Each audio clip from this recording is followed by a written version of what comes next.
Hey, I'm Lauren Cairns, Creative Director of Fox & James Salon. Up next, we're going to recreate one of summer's hottest trends, editorial waves. I've gone ahead and prepped the first couple of sections so you guys can take a look at the idea. Really, the goal for this is less is more. This is going to be one of those looks where it's not going to be perfect. It's going to be disheveled. There's going to be a lot of texture and movement. In fact, the more the better. Let's get started. The first thing you want to do is go ahead and take a fine section horizontally above the ear. One thing to remember is that the more fine the hair is, the more wave or curl you're going to get. We're going to be using just a couple of tools, the most important one being a really great ceramic flat iron to protect your hair. I've already gone ahead and prepped her hair with a heat protectant spray.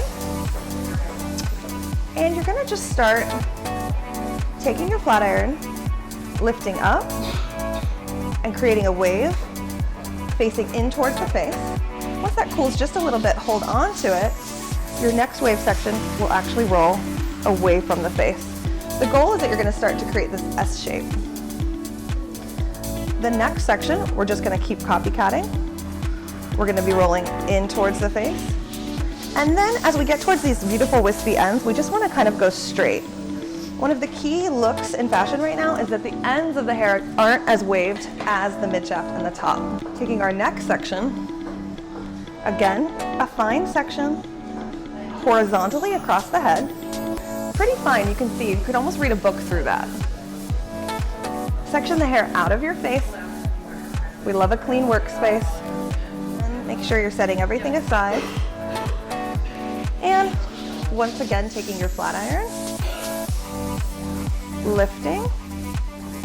Once that cools just a little bit, you're going to pinch and push in. You can see the wave that that's making. Once that cools again,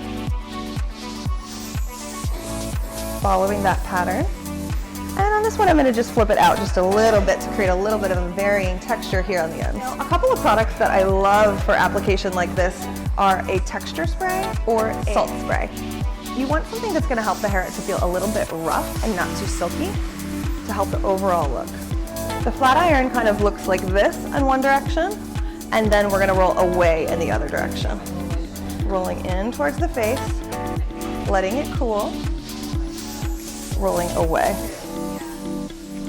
letting it cool. And then I'm just going to let those ends do their thing. Now, it's important not to disturb the hair too much while you're going through it. You really want these waves to set so that in the end, it really just lives in that beachy, effortless texture. Sometimes I like to reserve this hair closest to the face for last, just so that we can kind of detail that however we like it, and we're not stuck with whatever pattern we set in while we were making our waves.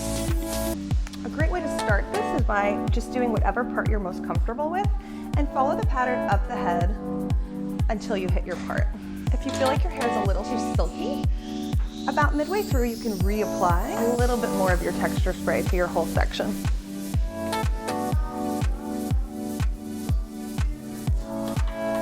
This is definitely a look we just saw on the runways here at New York Fashion Week.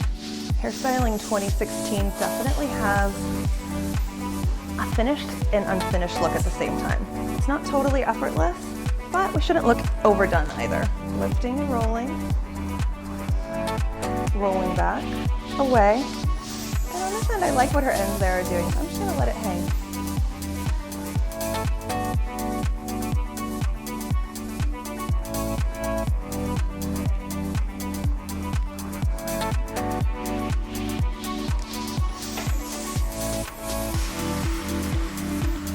On this last section, I'm gonna kind of pay attention to where her hair wants to go. This is the money spot right here. So when I look at it, I see this is her natural part, and it kind of wants to fall forward. So I'm gonna actually change my sectioning here. I'm gonna roll one big section forward, and right when I hit around her cheekbone, that's when I'm gonna flip the whole piece out. That way, it doesn't look a little too wavy around her face, and it stays super current. Same thing with this section, right by her face. I'm gonna look at what it's naturally doing. I'm gonna go ahead and enhance that with a little wave. And then I'm going to push the ends out to keep it super fresh. Perfect. Now again, it's super important not to disturb the hair until it's cool. So I'm going to let it cool for about 5 to 10 seconds before I get my hands in there. And the last thing I'm gonna do is I'm gonna go ahead and I'm gonna shake it up. I'm gonna finish with another dose of texture spray. If you want, you can also go in with a little hairspray to kind of make sure it locks in place while you're at your festival or you're out running around this summer. Truly, it's an effortless, disheveled, easy look. You could throw the top in a top knot to keep it super fresh, or let it hang out as it is.